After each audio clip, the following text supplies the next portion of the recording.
Gold और silver में लगातार तेजी ने मार्केट में हलचल बढ़ा दी है। क्या यह रैली लंबी चलेगी? क्या अभी भी फ्रेश खरीदारी का सही मौका या कीमतें ओवर हीटेड हो चुकी है?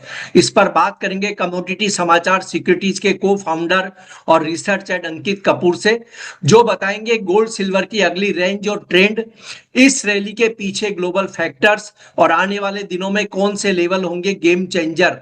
मैं हूं कमल शर्मा। अंकित जी, आपका स्वागत है मोलतोल में। जी नमस्कार। जी नमस्कार। अंकित जी, गोल्ड सिल्वर में हाल की इतनी तेज रैली के पीछे मुख्य कारण आप क्या मानते हैं? देखिए रैली तो बहुत पहले स्टार्ट हो गई थी। ओवरऑल अगर सिचुएशन देखें तो इसके अंदर अभी तेजी का रुझान बना हुआ है।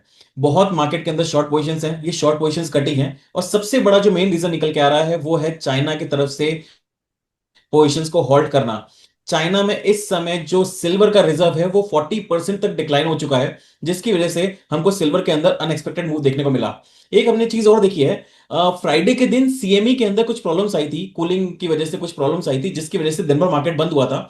जैसे ही मार्केट शाम को खुला, सीएमई जैसे ही ओपन हुआ, उसके बाद में हमने पूरा मार्केट शूटअप होते हुए देखा। आज हम $57.50 चांदी और गोल्ड $4250 के आसपास देख रहे हैं इंटरनेशनल मार्केट में। इंडियन मार्केट में 1,80,000 के आसपास चांदी और जो गोल्ड है वो 1,31,000 के आसपास देख रहे हैं।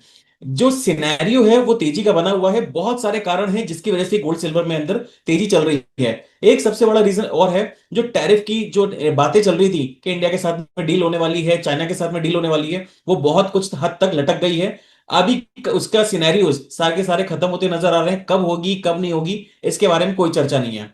रशिया के साथ में जो डील होनी है, वो रशिया तो तैयार है, रशिया तैयार है डील करने के लिए, लेकिन यूक्रेन तैयार नहीं होगा। क्योंकि उसको डील अगर करनी है तो अपनी जमीन देनी पड़ेगी रशिया को, और जमीन देना एक आसान काम नहीं है। कहीं ना कहीं इस मतभेद के चक्कर में मुझे नहीं लगता कि ये आसान होगा, ये डील होना और ये जो युद्ध विराम की स्थिति है ये क्लियर होना। तीसरी सबसे बड़ी चीज है अमेरिका की स्थिति खराब होना। अभी जो शटडाउन 45 दिन का लगा था वो शटडाउन खत्म होगा।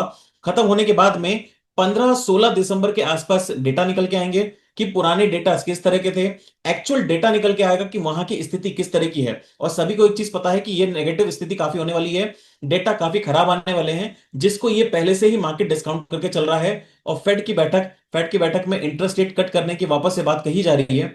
अगर इंटरेस्ट रेट कट करते हैं, वापस से गोल्ड सिल्वर के अंदर एक आग लगता हुआ दिख रहा है, तो प्राइजेस इन सभी चीजों को डिस्काउंट करते हुए चल रहे हैं, जिसकी वजह से हम गोल्ड और सिल्वर में तेजी देख रहे हैं।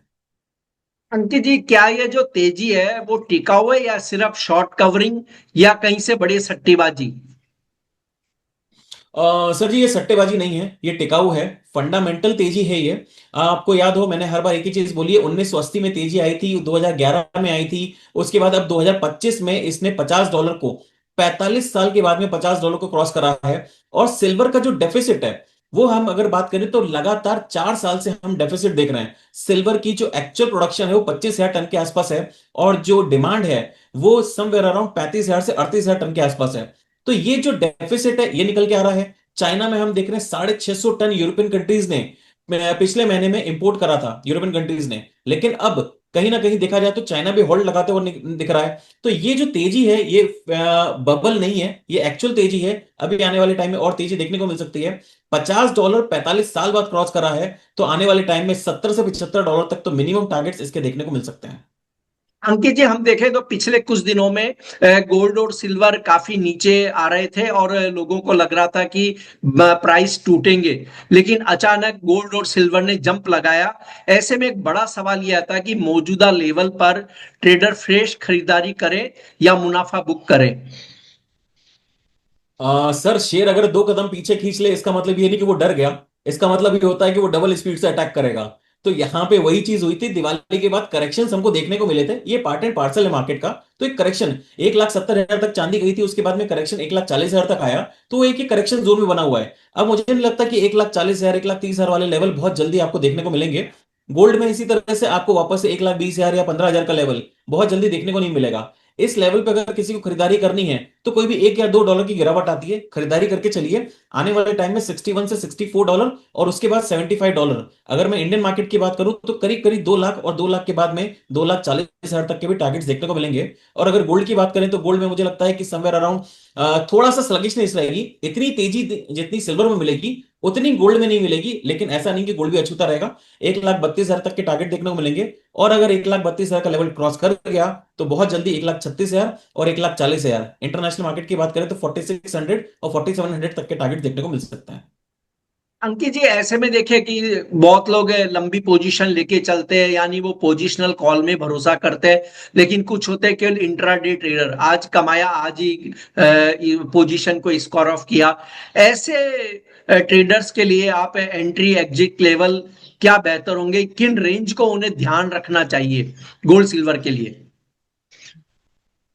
देखिए, ये जो समय है ये इंट्राडे ट्रेड करने के लिए बिल्कुल भी नहीं है। अगर करना चाहते हैं तो अपनी क्वांटिटी को बहुत कम करके चलिए। उसका सबसे बड़ा रीजन ये है कि 5 से 6 हजार की मूवमेंट हमने पिछला हफ्ता देखा। पिछले हफ्ते में हमको 20 हजार रुपए की चाल चांदी के अंदर देखने को मिली है। गोल्ड के अंदर इतनी नहीं देखने को मिली, लेकिन आने वाले टाइम में गोल्ड में भी आपको इसी तरह के मूवमेंट देखने को मिलेंगे। तो पहली चीज तो अपनी क्वांटिटी को कम करिए, और कहीं पे इंट्राडे में सपोर्ट जोन पे अगर आता है तभी बाय करिए। यहां पे इंट्राडे के ट्रेड करने वालों के लिए बहुत ज्यादा पैनिक है, क्योंकि 2-3 हजार का पॉइंट का मूवमेंट आज की तारीख में कोई बड़ी मायने नहीं रख रहा है। और जिस तरह से अनसर्टेनिटी चल रही है मार्केट के अंदर, अभी ये वॉलेटिलिटी बहुत बढ़ती हुई नजर आएगी। अभी मैं आपको बताऊं, बीच में अभी एक क्लाइंट से मेरी बात हुई तो उन्होंने बोला आप 100-200 रुपए वाली कॉल कब देंगे? तो आप आपका स्टॉप लॉस बहुत बड़ा होता है। तो मेरी उनकी राय सबसे पहले यही थी मेरे उनके लिए, कि आप 100-200 रुपए के लिए आप काम करना बंद कर दीजिए, अपनी क्वांटिटी को छोटी करिए। आप जो 30,000 रुपए 20,000 रुपए जब गोल्ड चलता था, तब आपकी जो आदत थी उस आदत को बदलिए। आज की तारीख में अगर मैं 1%, सिर्फ 1% का अगर मैं मूवमेंट मांगता हूं चांदी के अंदर तो 1,700 रुपए का होता है, और गोल्ड के अंदर मानता हूं तो करीब करीब 1,200 से 1,300 रुपए का होता है। तो 1% का मूवमेंट बहुत छोटा मूवमेंट होता है आज की तारीख में मार्केट के अंदर। इसलिए किसी भी ट्रेडर्स को अगर ट्रेड करना है तो अगर वो 10 लॉट करते हैं तो एक लॉट पे आ जाएं, एक लॉट करते हैं तो गोल्ड मिनी में आ जाएं, लेकिन अग्रेसिव बहुत ज्यादा स्पीड में ट्रेड मत करिए। और क्योंकि मार्केट में पार्ट एंड पार्सल है, करेक्शन आ सकता है। मैंने क्या बोला, तेजी रहेगी, 2 लाख 2,40,000 तक के टारगेट देखने को मिलेंगे, लेकिन 5-7 हजार रुपए का मूवमेंट अगर नीचे की तरफ आ गया तो वो बड़े लॉट्स में आपके सहने की ताकत खत्म हो जाएगी। कोशिश करिए अपनी क्वांटिटी को मैनेज करिए, रिस्क को मैनेज करिए। चांदी में 1,50,000 के नीचे जाना काफी मुश्किल लग रहा है, और वहीं अगर गोल्ड की बात करें तो 1,20,000 के नीचे जाना काफी मुश्किल लग रहा है। अब अंकित जी, यहाँ पर खैर आपने बता ही दिया कि सोना और चांदी कहाँ नीचे तक जाना बहुत मुश्किल लग रहा है, 1,20,000 सोना। लेकिन फिर भी अगर हम मान ले किसी कारणवश मार्केट में करेक्शन आता है, तो कितनी गिरावट बाय ऑन डिप्स का मौका बनाएगी? दिसंबर में वायदे की अगर मैं बात करूं तो 1,26,000 1,25,000 के आसपास मिलता तो काफी अच्छा खरीदारी का मौका रहेगा। और वहीं अगर मैं बात करूं जो वाला नेक्स्ट कॉन्ट्रैक्ट जो हमारा है उसके अंदर सिल्वर के अंदर 1,72,000 से 1,70,000 के आसपास अगर मिलता है तो एक अच्छे खरीदारी के लेवल्स रहेंगे।